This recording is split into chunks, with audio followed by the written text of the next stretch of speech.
नमस्कार, आदाब, सत श्री अकाल, जय भीम, जोहार।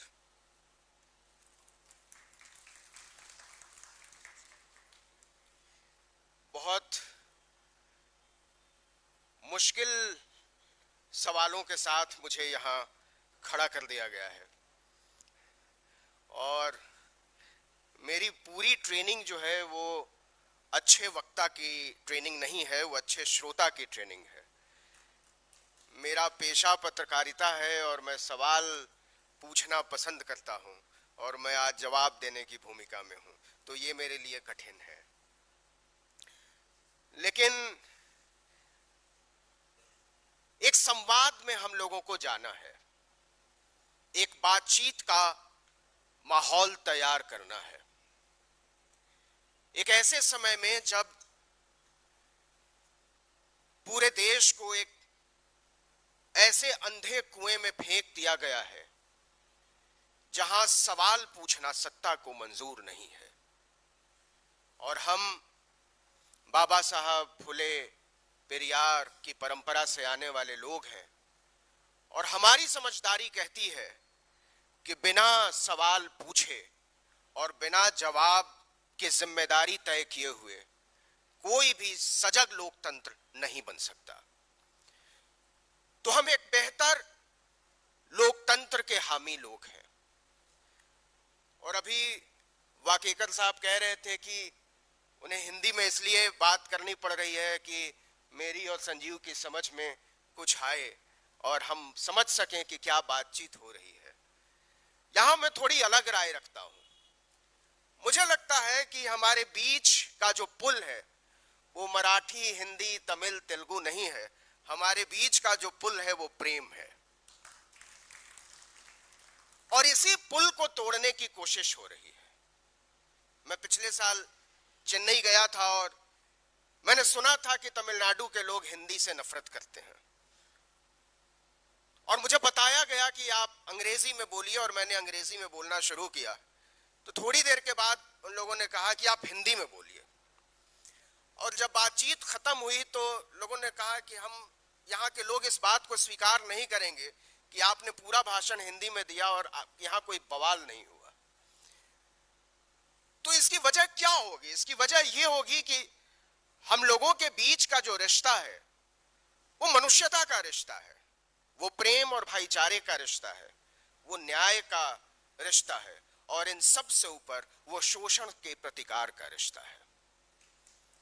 हम सब सताए हुए लोग हैं। अलग अलग तरीके से हमको सताया गया है, दबाया गया है, हमसे छीना गया है, हमसे लूटा गया है और हम हर चीज के लिए संघर्ष करके यहां तक पहुंचे हैं।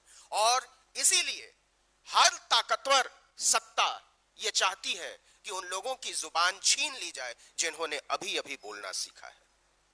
तो आज हम सब लोग जो जमा हुए हैं, परेशान थे सुनील जी की और ज्यादा लोग आने वाले थे और ज्यादा लोगों की उम्मीद थी, लेकिन मैं कहता हूं कि बदलाव भीड़ नहीं करती है, बदलाव मुट्ठी भर लोग करते हैं। चेतना अगर भीड़ में होती तो आज देश का ये हाल नहीं होता। और पूरी लड़ाई ही इस बात की है कि नागरिकता के बोध को भीड़ के बोध में बदलने से कैसे रोका जा सके। तो इसलिए ये कोई चिंता की बात नहीं है कि कितने लोग आए हैं। जितने लोग भी आए हैं वो लोग भी अगर इस हॉल से बाहर निकलकर उसी बात को आगे ले जाने की कोशिश करेंगे जो आज से 100 साल पहले कही गई है, तो भी बहुत बड़ी बात होगी। लेकिन हम जहां आना चाहते हैं और जिस बात को समझना चाहते हैं, जिस दौर में यह बात हो रही है, उस दौर में आयोजकों को मैं बधाई देना चाहता हूं। इसलिए कि आपने हिम्मत की है पेरियार का नाम लेने की, आपने हिम्मत की है बाबा साहब के विचार के लिए लड़ने की, आपने हिम्मत की है कि किस तरीके से फुले के विचार को आगे लेकर जाया जा सके, तब जब हर चीज को एक आतताई सत्ता को ऑप्ट कर लेना चाहती है। आज देखिए बाबा साहब की सबसे बड़ी तस्वीर जो है वो आरएसएस के मंचों पर लगी हुई है। सबसे लंबी माला जो है वो भाजपा के लोग चढ़ा रहे हैं बाबा साहब की प्रतिमाओं पर। तो क्या यह मान लिया जाए कि क्रांति हो गई है? क्या यह मान लिया जाए? अच्छा, मेरी समझ में नहीं आता, एकदम सीधा अरिथमेटिक मेरी समझ में आता है। मैं पत्रकार हूं, मैं सीधे सवाल पूछता हूं और सीधे जवाब की उम्मीद करता हूं कि इस देश में जितनी भी आरक्षित सीटें हैं उसमें ज्यादातर सीटों पर, लगभग 70% सीटों पर, और इससे पहले वाले चुनावों में तो लगभग 85% सीटों पर आरएसएस भाजपा के लोग आ गए थे जीतकर, या उनके सहयोगी दलों के। तो क्या यह मान लिया जाए कि यह अंबेडकरवादी राजनीति की जीत है? क्या यह मान लिया जाए कि ये जो सत्ता आई है वो बेसिकली एक बहुजनवादी सत्ता है? मैं इसको मानने को तैयार नहीं हूं। मैं अपने आप को इतना भोला नहीं मानता कि हमारी समझ में नहीं है। तो अब जो मूल सवाल है वो ये है कि हमको ये बात करने की जरूरत क्यों पड़ी? क्यों हमको कहना पड़ रहा है कि हमको न्याय चाहिए? क्यों कहना पड़ रहा है कि हमको समता और बंधुत्व के विचार पर आगे बढ़ने का रास्ता चाहिए? क्यों हमको कहना पड़ रहा है कि हमको संविधान बचाना पड़ेगा? इससे बड़ी बात क्या हो सकती है कि संविधान बनने के लगभग 75 साल बाद संविधान बचाने की लड़ाई लड़नी पड़ गई है। इस देश में पहली दफा, मेरी याद में पहली दफा कोई चुनाव ऐसा हुआ लोकसभा का जिसमें यह कहा गया कि यह चुनाव संविधान को बचाने का चुनाव है, और उसने तस्वीर बदल दी, उसने एक उम्मीद जगाई। तो ये ताकत है संविधान की। जब बिखरे हुए दलों ने कहा कि नहीं, हमारा इकलौता रास्ता संविधान का रास्ता होगा, तो लोग उनके पीछे आंख बंद कर खड़े हो गए, बावजूद इसके कि उनसे बहुत सारी आपत्तियां हो सकती थी।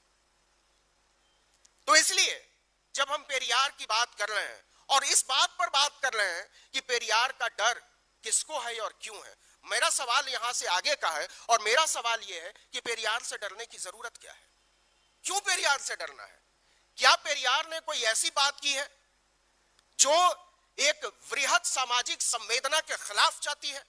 क्या पेरियार ने कोई ऐसी बात की है जिससे समाज के ताने बाने के बिखरने का डर हो, उसका अंदेशा हो?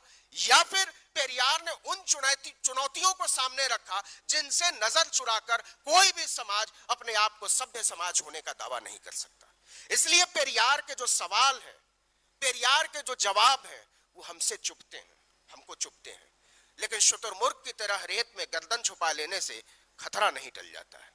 हमारे सामने जो खतरे हैं, हमारे सामने जो चुनौतियां हैं, उन चुनौतियों का सामना तो करना पड़ेगा, क्योंकि ये वो समय है जब राजनीतिक ताकतें सबसे ज्यादा धर्म का इस्तेमाल कर रही हैं। और पेरियार कहते थे कि ये जो पोंगा पंडित है, पाखंडी है, ये तो समाज को हो सकता है 1000 साल पीछे ले जाए, लेकिन उनके बताए हुए रास्ते पर और उनके आगे हथियार डालने वाले जो नेता हैं, वो हजारों साल पीछे लेकर चले जाएंगे देश को, मानवता को। अब यहां से आगे का सवाल कि क्यों पेरियार को आज सुनने की जरूरत है, पढ़ने की जरूरत है और समझने की जरूरत है। हम पेरियार को या बाबा साहब को या फुले को कैसे समझ सकते हैं?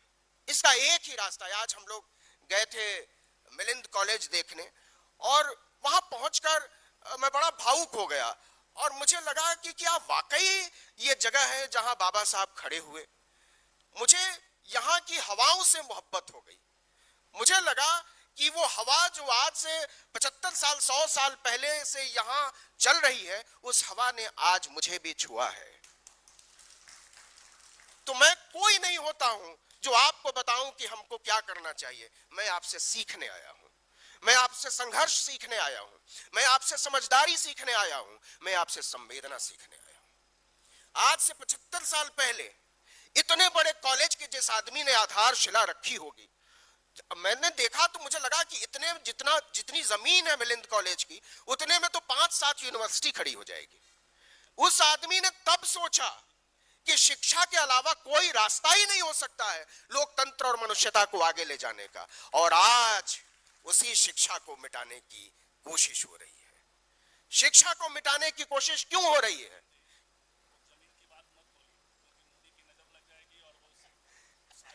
मैं तो चाहता हूं कि मोदी की नजर सारी जमीनों पर लग जाए, ताकि कम से कम लोग खड़े तो हों। और जमीन की बात होगी तो केवल कॉलेज की जमीन की बात नहीं होगी, उससे पहले वैचारिक जमीन की बात होगी।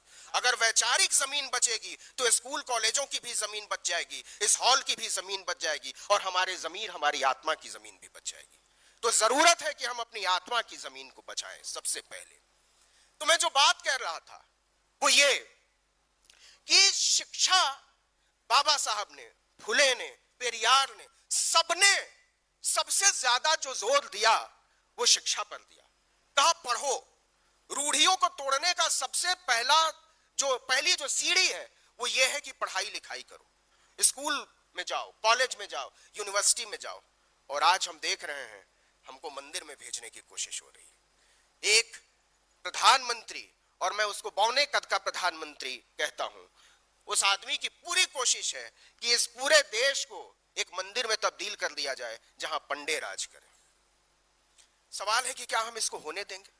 और यह तभी हो सकता है, इतना साहस किसी आदमी के अंदर तभी हो सकता है जब वो सामूहिक तौर पर पूरे देश को मूर्ख मान ले, जब वो मान ले कि इस पूरे देश के भीतर कोई सामाजिक चेतना नहीं है, कोई वैचारिक बोध नहीं है, कोई संवेदनात्मक बोध नहीं है। तभी वो कह सकता है कि अयोध्या में क्या करना है, कुंभ। मुझे एक चीज समझ में नहीं आती है और मैं बहुत दिनों तक इसको लेकर परेशान रहा। आज भी जबकि लगभग 3 महीने बीत चुके हैं, कुंभ में मारे गए लोगों की जो सूची है वो हमारे सामने नहीं है।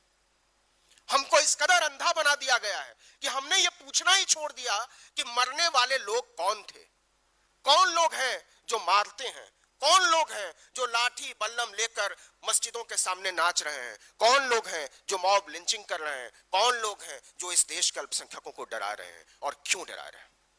इसलिए, सिर्फ इसलिए कि आप ये जो लोग भी हैं, आपने इनसे पढ़ने लिखने सोचने का अवसर छीना है।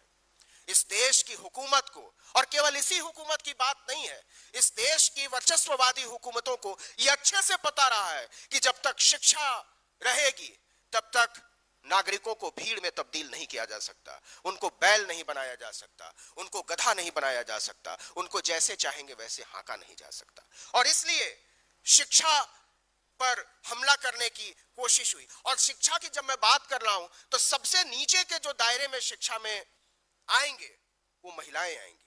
सबसे देर से उनको पढ़ने लिखने सोचने का अधिकार मिला और आज भी वो अधिकार मुकम्मल नहीं हुआ। मैं महिलाओं के सवाल पर आगे थोड़ा और विस्तार से आऊंगा।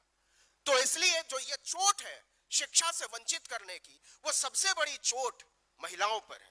वो फिर से चाहते हैं मनु की व्यवस्था को लागू करना, क्योंकि बिना महिलाओं को स्कूलों से बाहर निकाले हुए, कॉलेजों से बाहर निकाले हुए, विश्वविद्यालयों से बाहर निकाले हुए, उनको फिर से पंडों के पैरों में नहीं डाल सकते हैं।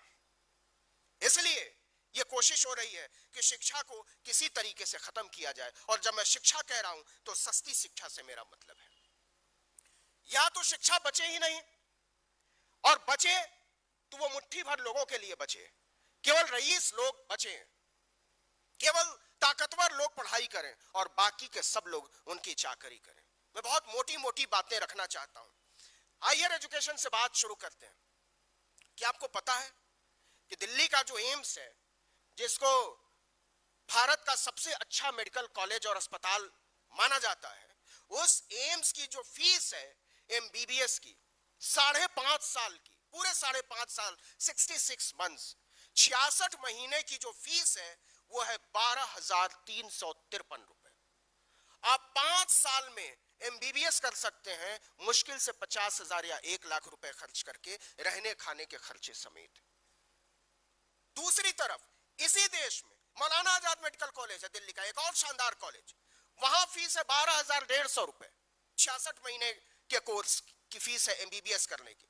दूसरी तरफ रामचंद्र मेडिकल कॉलेज है चेन्नई में, उसकी फीस है 30 लाख रुपए सालाना। मतलब अगर आप 5.5 साल का कोर्स केवल एमबीबीएस का करेंगे तो आपको न्यूनतम 2 करोड़ रुपए खर्च करने पड़ेंगे। छोड़िए एमबीबीएस, ये तो तब भी बड़ी डिग्री हो गई। मैं बात करता हूं जेएनयू की, मैं बात करता हूं जामिया की, मैं बात करता हूं अलीगढ़ मुस्लिम यूनिवर्सिटी की। जेएनयू की जो फीस है, एमए की फीस, ये एमबीबीएस इंजीनियरिंग और कंप्यूटर ये सब छोड़ दीजिए, सिंपल एमए की जो फीस है 2 साल की जेएनयू की, वो है 432 रुपए। 20-25 रुपए 50 रुपए में आपको सिंगल बेडरूम और डबल बेड का एक कमरा मिल जाता है रहने के लिए, सस्ता मेस। मतलब आप 20,000-25,000 रुपए में एमए पास करके निकल जाते हैं। लेकिन इसी देश में एक अशोका यूनिवर्सिटी है, वहां अगर आप एमए करने जाएंगे तो आपको कम से कम 11.5 लाख रुपए खर्च करने पड़ेंगे, 11.5 लाख रुपए। उससे नीचे जाएंगे, एमईटी में जाएंगे, गलगोटिया में जाएंगे, लवली प्रोफेशनल यूनिवर्सिटी में जाएंगे, या ऐसी किसी भी यूनिवर्सिटी में, तब भी आपको 6 लाख, 8 लाख, 10 लाख रुपए खर्च करना पड़ जाएगा सिंपल एमए की फीस।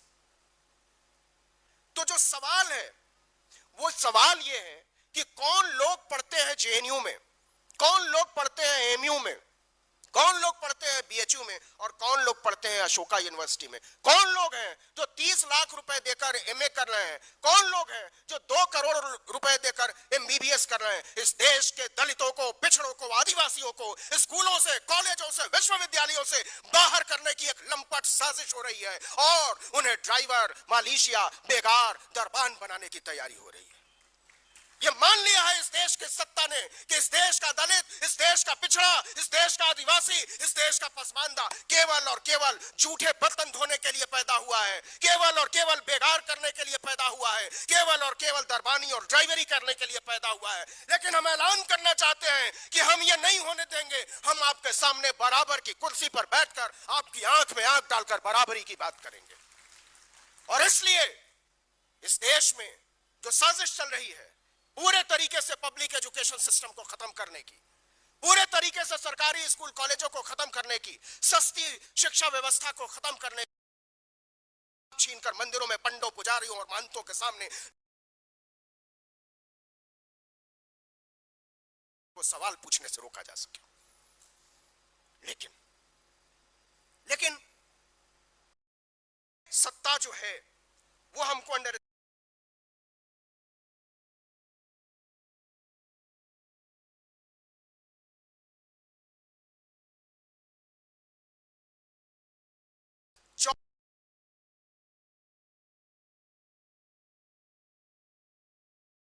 सौ 93 या 95 में देश की पहली प्राइवेट यूनिवर्सिटी खुली थी, सिक्किम मणिपाल यूनिवर्सिटी। 30 साल का पूरी यात्रा है प्राइवेट हायर एजुकेशन की भारत में, और 2023 तक लगभग 1900 प्राइवेट यूनिवर्सिटी खुल गई। 1900, 30 यूनिवर्सिटी की संख्या, और इसी 30 में केवल 160 सरकारी विश्वविद्यालय खुले, केवल 160। 17 से लेकर 19 के बीच में 2 साल में प्राइवेट इंस्टीट्यूट्स में जो छात्र छात्राओं का एनरोलमेंट था वो 12% बढ़ गया। इस देश के 26.5% बच्चे आज प्राइवेट यूनिवर्सिटीज में पढ़ रहे हैं, जहां कोई नहीं पूछता कि आप रिजर्वेशन फॉलो करते हो कि नहीं, कोई नहीं पूछता कि आप डाइवर्सिटी फॉलो करते हो कि नहीं, कोई नहीं पूछता कि आप गरीब बच्चों को दाखिला दे रहे हो कि नहीं। ईडब्ल्यूएस की जो व्यवस्था लाई गई, जिसको हम लोग सुदामा कोटा कहते हैं, वो व्यवस्था किसकी कीमत पर लाई गई, किसका हक छीन कर लाया गया, और इस देश में पहली दफा ये रास्ता खोला गया कि रिजर्वेशन का दायरा 50% से आगे जा सकता है। लेकिन अब देखिए जो मजाक है, और मजाक ये है कि private universities, education system, deemed university की तादाद बढ़ती चली जा रही है, प्राइवेट कॉलेजेस बढ़ते चले जा रहे हैं, और सबसे ज्यादा प्राइवेट कॉलेजेस खुले गुजरात में, उसके बाद मध्य प्रदेश में, फिर महाराष्ट्र में, वहां जहां आरएसएस का प्रभाव सबसे ज्यादा था, जिन राज्यों को आरएसएस ने अपनी लेबोरेटरी बनाया, और आरएसएस का मतलब ब्राह्मणवाद, वीर भोग्या वसुंधरा, इससे लंपट सोच हो नहीं सकती है कि वीर वसुंधरा को भोगेंगे। वीर मतलब तलवार चलाने वाले, लूटने वाले, कत्ल करने वाले, वो राज करेंगे और बाकी के सब लोग गुलामी करेंगे। तो ये गुलाम लोग कौन है, किसको समझते हैं ये लोग गुलाम? ये इस खतरे को समझना इसलिए जरूरी है कि जिस समय लगातार प्राइवेट यूनिवर्सिटीज के रास्ते खोले जा रहे हैं, हायर एजुकेशन में लोगों को बढ़ाया जा रहा है, ठीक उसी समय लोकसभा में सरकार ने यह आंकड़ा दिया कि लगभग 89,000 स्कूल पिछले 10 साल में सरकारी स्कूल बंद कर दिए गए। जो आबादी है वो चीन को पीछे छोड़ दिया हमने। स्कूल कॉलेज, आप कह रहे हो कि लोग इतना पढ़ रहे हैं कि अब सरकारी कॉलेजों और विश्वविद्यालयों में जगह नहीं बच गई है, हम नहीं पढ़ा पाएंगे, और दूसरी तरफ आप सरकारी स्कूलों पर ताला लगाते जा रहे हो, आप कह रहे हो कि हमको स्टूडेंट नहीं मिल रहा।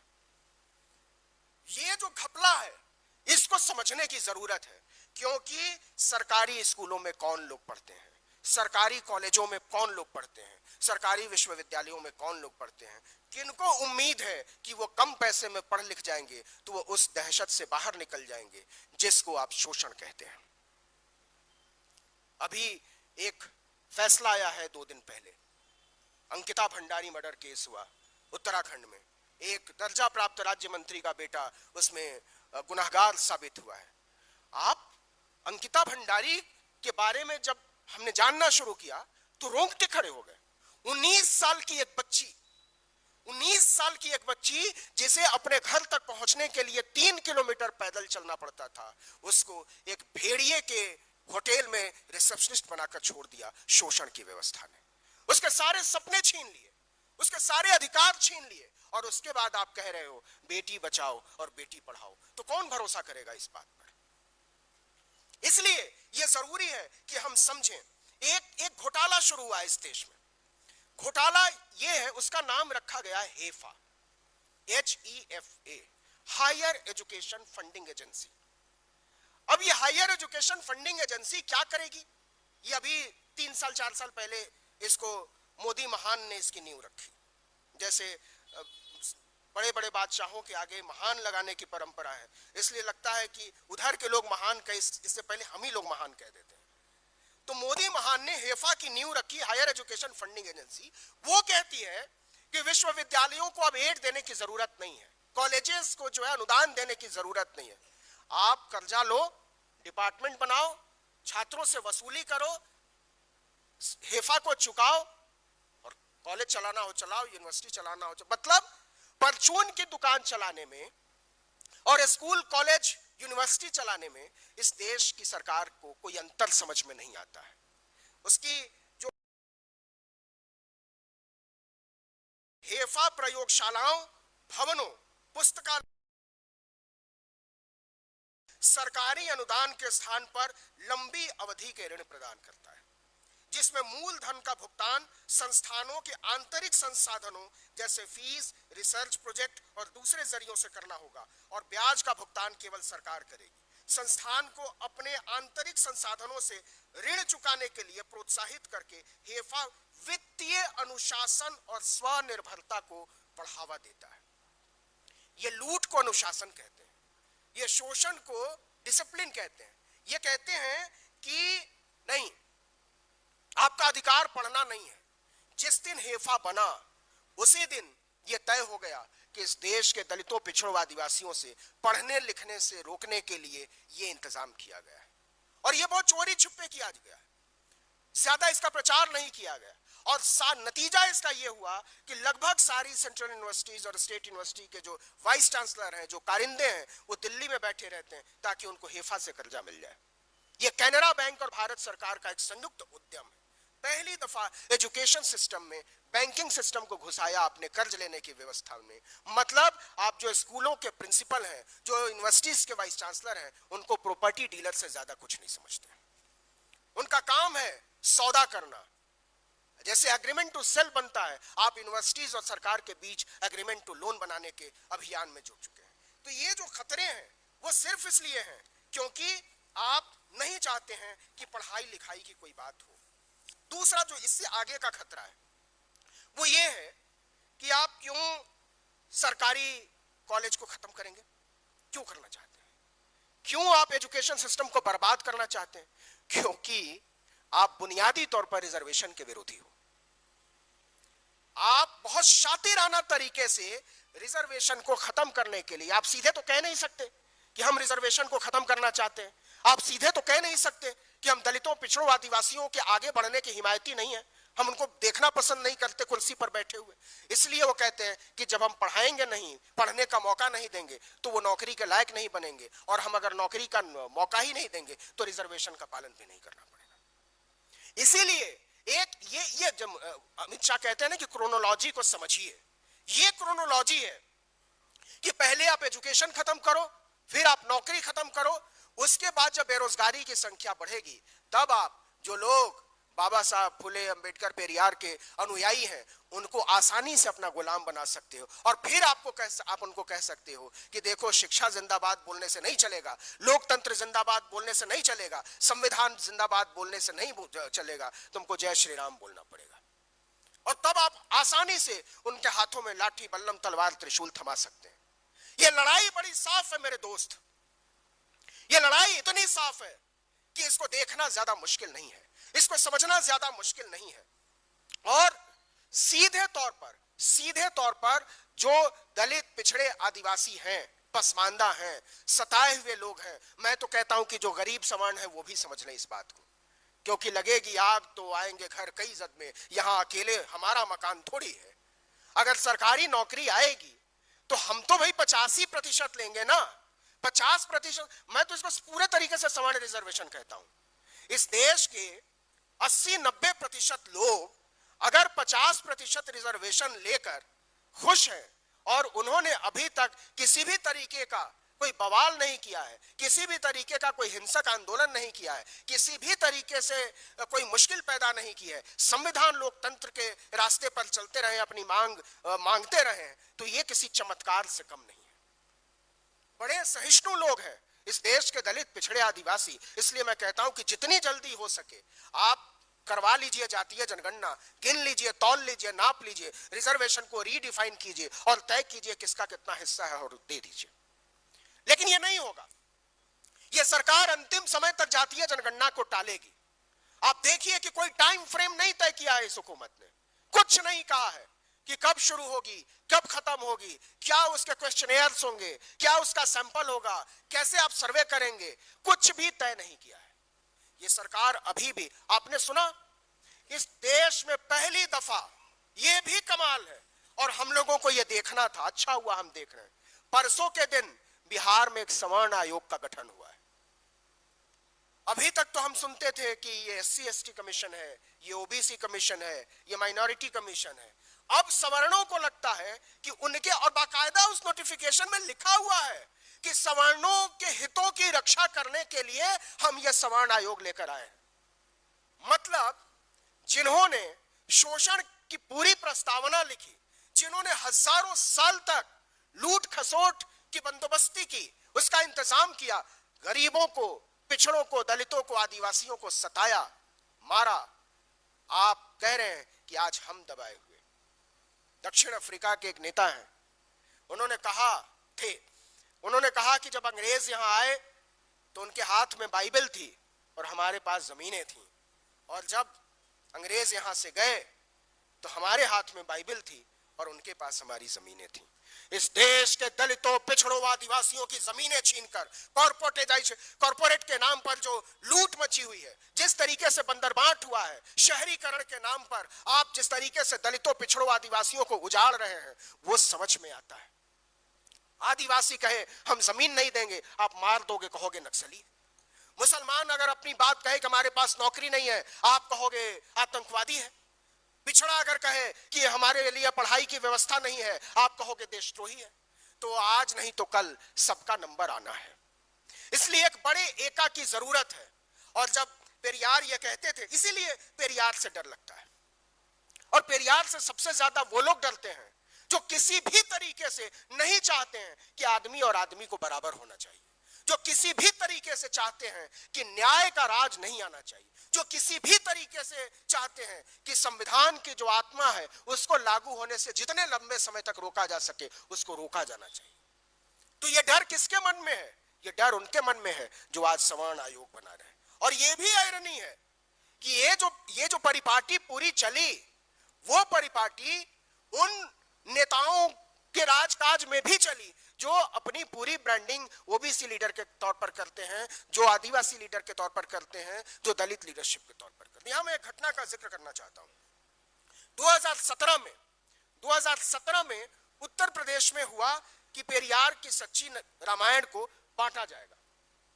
और सच्ची रामायण को जब, अब पहले तो हिंदी पट्टी के लोग इससे बहुत वाकिफ नहीं थे, तो ढूंढ कर जब पढ़ना शुरू किया लोगों ने, तो वो 2007 में ये बात है।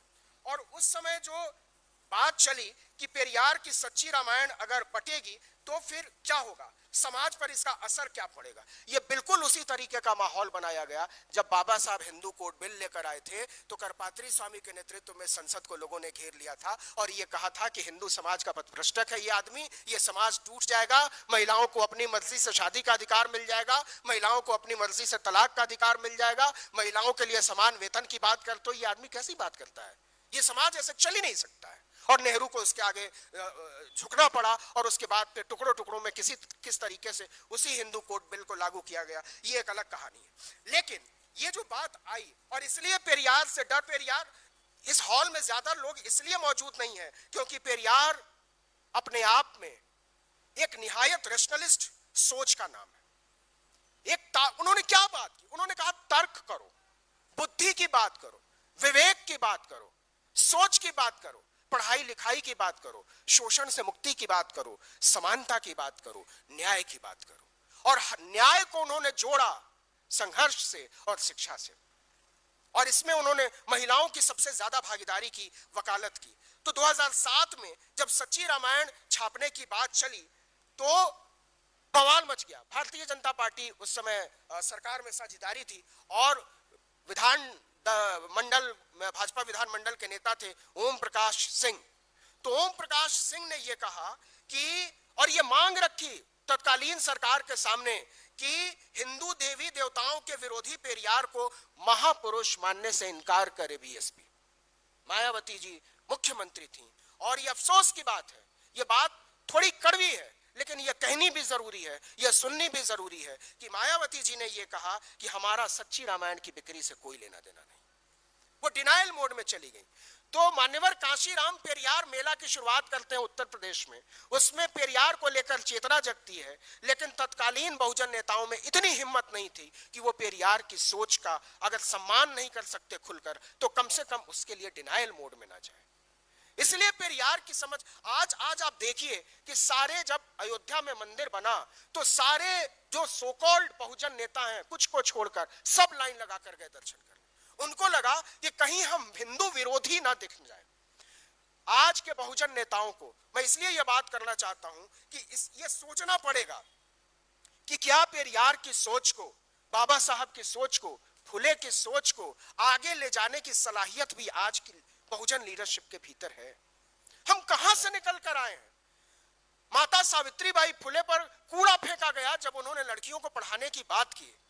आज आप आलोचना सुनने को तैयार नहीं है। आपको लगता है कि कुछ वोट छिटक जाएगा, वैचारिक तौर पर नुकसान होता हो तो हो, वोट का नुकसान नहीं होना चाहिए। इसके लिए चाहे जो चोट वैचारिकी पर करनी पड़े।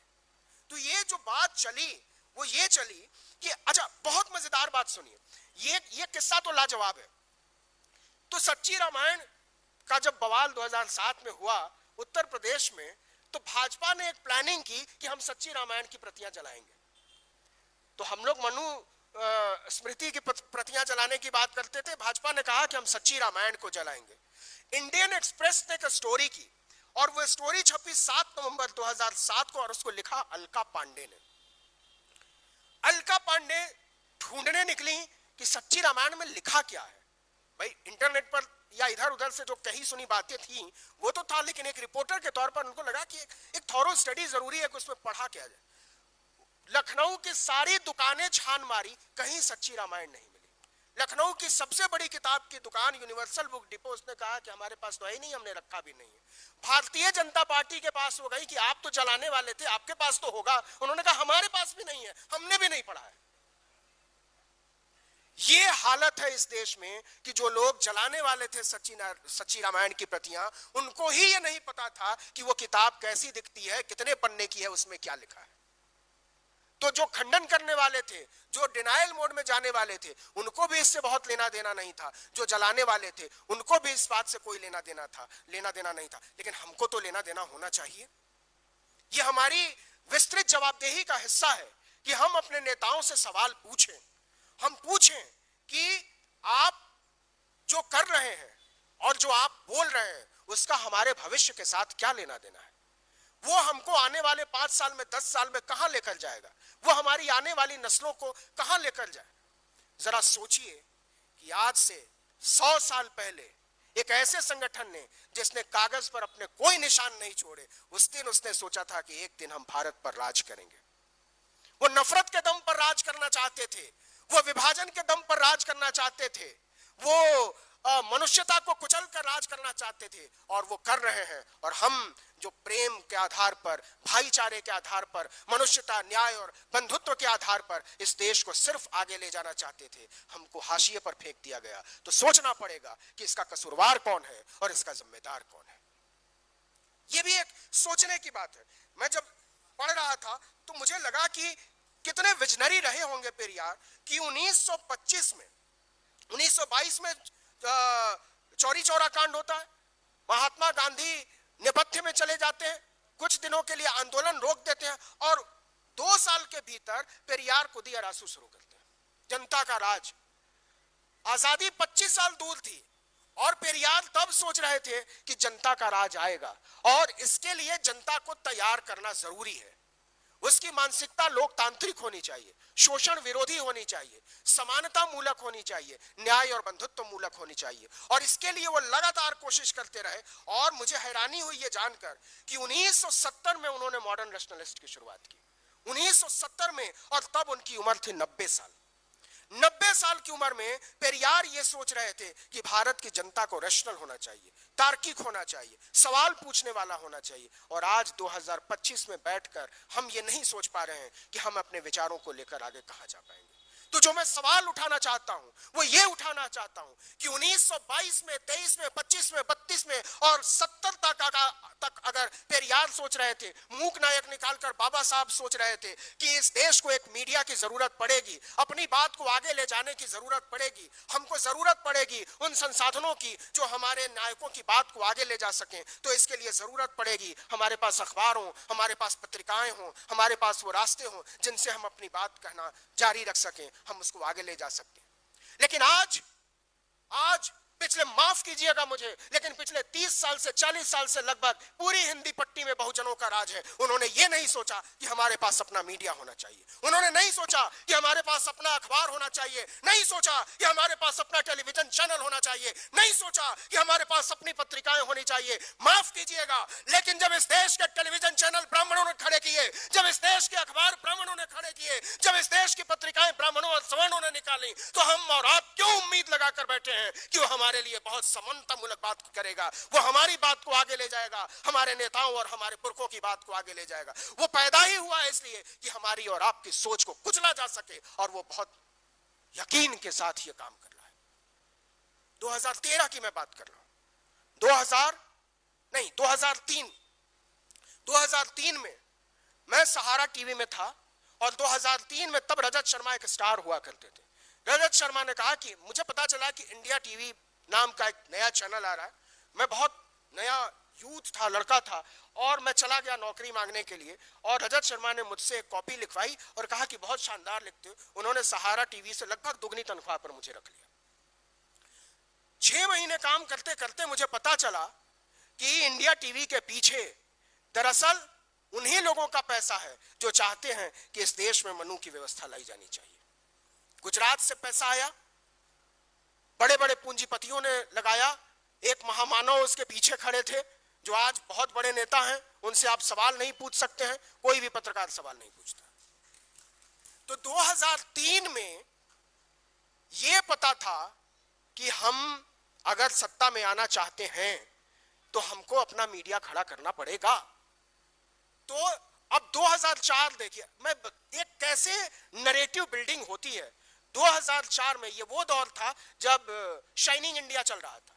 अब 2004 में अटल बिहारी वाजपेयी की सरकार वापस नहीं आई और इंडिया टीवी का एक्सपेरिमेंट फेल हो गया। लेकिन बावजूद इसके वो बंद तो नहीं हुआ, चलता रहा। और जैसे ही 10 साल तक चला, 10 साल तक वो बिल्कुल भक्ति भाव से, भक्ति भाव भी नहीं कहना चाहिए, आध्यात्मिक भाव से वो प्रचार करते रहे दक्षिणपंथी विचार, राजनीतिक विचार का। 2014 में जब सत्ता आती है तो आप देख लीजिए पंडित रजत शर्मा का विकास, आप देख लीजिए पंडित अर्णब गोस्वामी से एक बच्ची ने पूछा जेएनयू की, उसने कहा कि मैं न्यूज रूम में अर्णब गोस्वामी के साथ अर्णब पासवान को देखना चाहती हूं, अर्णब यादव को देखना चाहती हूं, अर्णब पासी को देखना चाहती हूं। ऑन एयर कहा अर्णब गोस्वामी ने, कैसी बात कर रही हैं आप, हम टैलेंट वाले लोग हैं, हम सिर्फ टैलेंट को रखते हैं।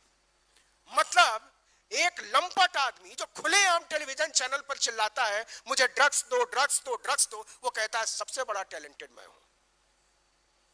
तो कल्चरल कैपिटल जो है, जो सांस्कृतिक पूंजी है, उसका जवाब जो है वो पैसा नहीं हो सकता। वो अपने आप को, अपने आसपास के लोगों को, अपनी समझ के लोगों को साफ बचा ले जाते हैं। मैं जो बात करना चाहता हूं वो ये करना चाहता हूं कि अभी कुछ साल पहले 5 जनवरी ने हीरक जयंती मनाई।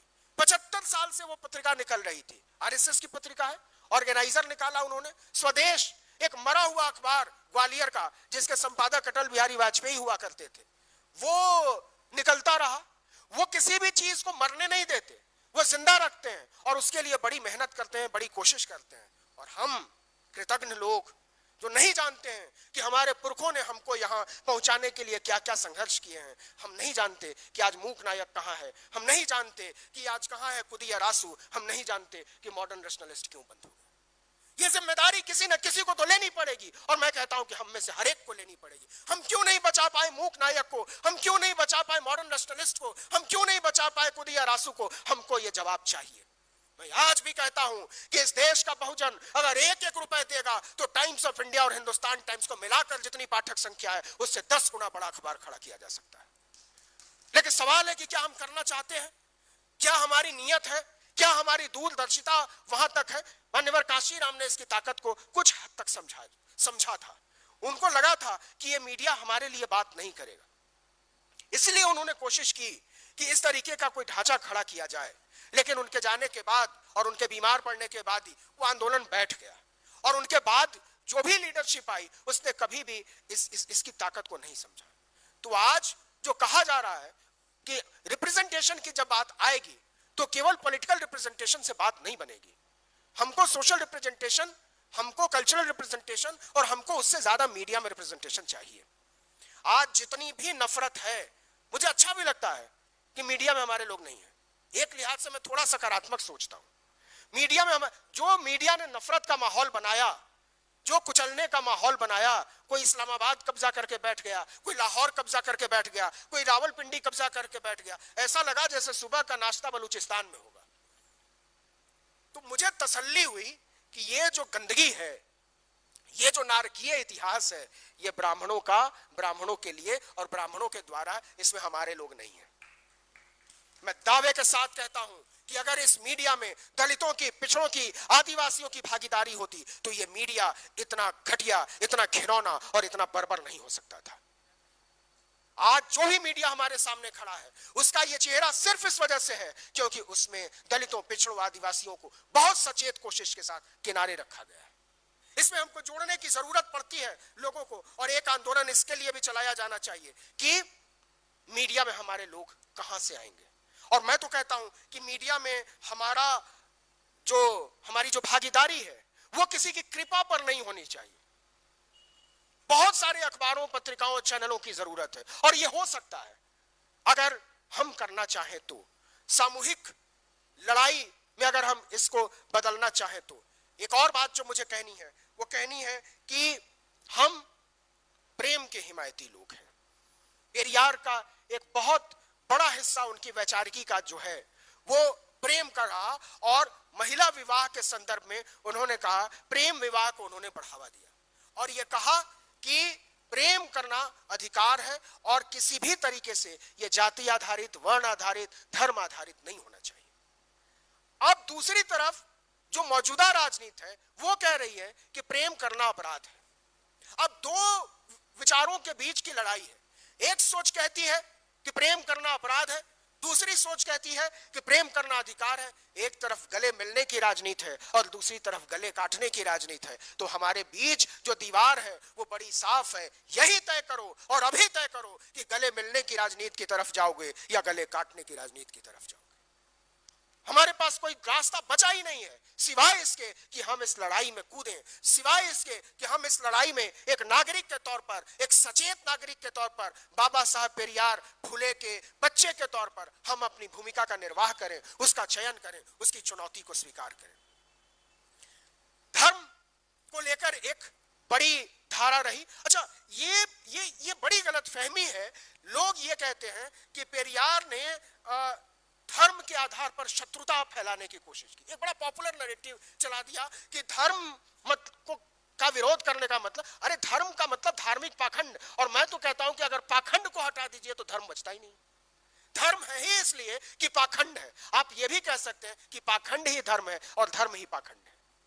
दोनों एक दूसरे के बिना चल ही नहीं सकते, दोनों एक ही चीज है। अगर आप पाखंड को हटा देंगे तो धर्म नहीं बचेगा, अगर आप धर्म को हटा देंगे तो पाखंड नहीं बचेगा। तार्किकता की लाश पर खड़ा होता है कोई भी धर्म, और उस लाश पर मनुष्यता को मारा जाना, न्याय को मारा जाना, बंधुता को मारा जाना, ये उसकी अनिवार्य शर्त है। तो ये तय होना चाहिए कि हम किस तरफ खड़े हैं। और इसलिए अच्छा, ये मुझे समझ में नहीं आता, मैं सोचता हूं तो मुझे लगता है कि ये क्या है। एक बाबा है, उसका नाम है, उसको दिखाई नहीं देता, दृष्टिहीन है, अभी ज्ञानपीठ पुरस्कार मिला। अच्छा, वो जितना आंख से दृष्टिहीन है, उससे ज्यादा वो दिमाग से दृष्टिहीन है। आंख का तो तब भी इलाज हो जाएगा, कुछ ट्रांसप्लांट वगैरह हो जाता है। जो आदमी दिमाग से अंधा हो उसका कोई इलाज नहीं हो सकता। और वो अंधा ही नहीं है, वो बर्बर भी है। वो इतना बर्बर है कि वो ये कहता है कि सरयू पारीन ब्राह्मण उच्च ब्राह्मण है और बाकी सब नीच ब्राह्मण है। वो ब्राह्मणों को ही नीच कह रहा है। तो जरा सोचिए, उसकी नजर में दलित क्या होंगे, उसकी नजर में पिछड़े क्या होंगे, उसकी नजर में आदिवासी क्या होंगे, वो कितने घृणा की नजर से देखता होगा। एक आदमी है, उसका नाम है मध्य प्रदेश वाला जो पर्ची निकालता है, धीरेन्द्र शास्त्री। उसको तो जेल में डालना चाहिए। उसने नहीं, उसको सब पता था। मैं बहुत बड़ा भक्त हूं धीरेन्द्र शास्त्री का। धीरेन्द्र शास्त्री को पता था कि कुंभ में मरने वाले हैं लोग, उसने जानबूझकर नहीं बताया। उसको यह भी पता था कि पहलगाम में यह होने वाला है, उसने जानबूझकर, उसको एनआईए को पकड़ के अंदर करना चाहिए कि जब तुमको सब पता था तो कैसे नहीं बताया। देशद्रोह का मुकदमा चलना चाहिए इन लोगों पर। इससे पूछा धीरेन्द्र शास्त्री से एक ओबीसी कास्ट की बच्ची ने कि हम भी पीठ पर बैठ के प्रवचन करना चाहते हैं। एक और मथुरा का बाबा है, उससे भी ये सवाल उठते रहते हैं। और इन बाबाओं ने ये कहा कि नहीं, प्रवचन वगैरह कर सकते हो, व्यास पीठ पर नहीं बैठ सकते। और इन सब लोगों ने, किसी ने अपने नाम के आगे श्री श्री लगा लिया है। एक आदमी डबल श्री लगाता है, उसने गुंजाइश ही नहीं छोड़ी है कि कोई दूसरा आदमी हमारा सम्मान करे, उसने नाम में ही डबल श्री लगा लिया है। आप बोलोगे श्री श्री, तब तक नाम भूल जाता है आदमी। ये जो आदमी है पाखंडी, ये यमुना में जाकर नाच रहा था और हाईकोर्ट ने कहा, एनजीटी ने कहा कि 5 करोड़ रुपया भरो, वहां बड़ा नुकसान हुआ। इस आदमी ने नहीं भरा, इनकार कर दिया। ये इतने दुष्ट लोग हैं। एक आदमी किसानों की जमीन हड़पने का आरोपी है तमिलनाडु में, वो भी मुरेठा बांध कर नाचने लगता है। एक लॉ ग्रेजुएट कर वो ऐसे ही सम्मेलन में धमकाने लगा कि तुमको वकालत करनी है कि नहीं करनी है। ये वो लोग हैं। आसाराम बापू तो कुछ ज्यादा ही पहुंचा हुआ निकला। एक और है जिसके बिना भाजपा चुनाव ही नहीं लड़ पाती है, राम रहीम। ये वो लोग हैं जो अपने नाम में एक श्री, दो श्री, एक स्वामी, दो स्वामी, त्रिदंडी स्वामी, कृपात्री स्वामी, पता नहीं क्या क्या लगाए रहते हैं। तो ये कौन लोग हैं जो अपने नाम के आगे स्वामी लगाकर अपनी पहचान सुनिश्चित करते हैं? जब मैं इस शब्द पर गौर करता हूं तो मुझे महसूस होता है कि आप जब अपने आप को स्वामी कहते हो तो इसका मतलब है कि इस देश की बहुसंख्या आबादी को आप गुलाम समझते हो। ये स्वामी कहने की सोच बाकी के लोगों को गुलाम समझने की सोच से आती है। और इसलिए आप कहते हो कि मुझे अगर स्वामी नहीं मानोगे, मेरे पैरों पर नहीं गिरोगे, मुझे अगर हाथ नहीं जोड़ोगे, मेरे सामने दंडवत नहीं करोगे, तो मैं तुम्हें श्राप दे दूंगा। मेरी समझ में नहीं आता कि ये जितने आचार्य हैं वो इतने तुंदियल क्यों होते हैं, इतने थुलथुल क्यों होते हैं? क्योंकि ये मेहनत नहीं करते। ये फोकट में खाने वाले लोग हैं जो श्रम नहीं करते हैं अपनी रोजी रोटी के लिए, जो अपने जीविका के लिए कोई काम नहीं करते। इस व्यवस्था का नाम है धर्म, और इसका विरोध किया पेरियार ने। कहा कि जो लोग, और ये किसकी कीमत पर स्वामी बने? श्रमिकों के श्रम की कीमत पर, गुलामी के आधार पर, बहुसंख्या आबादी की गुलामी के आधार पर स्वामी बने हुए लोग निर्धारित कर रहे हैं कि इस देश में धर्म रहना चाहिए। और इस देश की सत्ता कह रही है कि हम धर्म को बचाएंगे, मनुष्यता तबाह होती हो तो हो जाए। तो इसलिए आखिर में जो मैं कहना चाहता हूं कि अच्छा, पेरियार ने क्या कहा?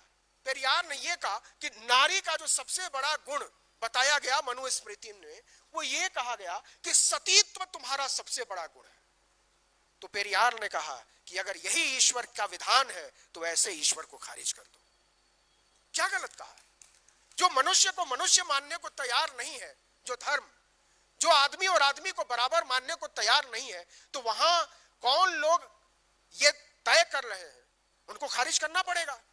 तो इसलिए जो आखिर में मैं बात करना चाहता हूं कि अगर सचमुच में हम समता मूलक समाज चाहते हैं, हम बंधुता न्याय मूलक समाज चाहते हैं, हम चाहते हैं कि आदमी और आदमी का बराबर बचे रहना जरूरी है, हम चाहते हैं कि धर्म के आधार पर, जाति के आधार पर, किसी भी आडंबर या परंपरा के नाम पर एक व्यक्ति को दूसरे व्यक्ति का शोषण नहीं करना चाहिए, जो चाहते हैं कि इस देश की सत्ता में सबकी बराबरी होनी चाहिए, भागीदारी होनी चाहिए, जो चाहते हैं कि आंखों में सपने बचे रहने चाहिए, जो चाहते हैं कि दिलों में मोहब्बत बची रहनी चाहिए, जो चाहते हैं कि हवाओं में खुशबू बची रहनी चाहिए, तो जरूरी है कि हम शिक्षा को बचाएं, संविधान को बचाएं, लोकतंत्र को बचाएं। और आखिर में जो एक बात मैं कहना चाहता हूं, और जो जहां से मैंने बात शुरू की थी महिलाओं के संदर्भ में, कि मुझे ऐसा व्यक्तिगत तौर पर लगता है कि इस पूरी दुनिया में जितनी भी खराब चीजें हैं, युद्ध है, गैर बराबरी है, लूट है, बेईमानी है, भ्रष्टाचार है, गंदी हवा है,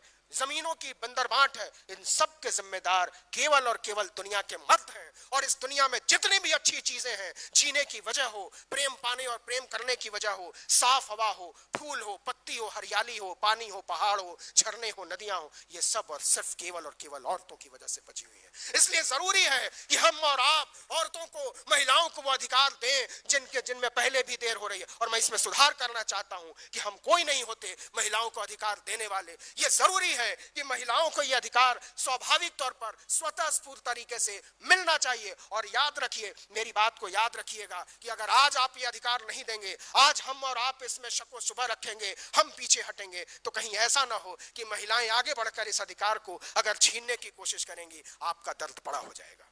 इसलिए जरूरी है कि जब हम समता की बात करने आए हैं, जब हम न्याय और बंधुत्व और मनुष्यता की बात करने आए हैं, तब हम महिलाओं को सबसे पहले अपने साथ जोड़ें। और इसके बाद इस दुनिया को बचाया जा सकता है, इस नई दुनिया को बनाया जा सकता है, इसे संवारा जा सकता है, इसे खूबसूरत किया जा सकता है। आपने मुझे बुलाया, इतने प्यार से सुना, इतना सम्मान दिया, इसके लिए आप सबका बहुत बहुत शुक्रिया। इनकलाब जिंदाबाद, संविधान जिंदाबाद।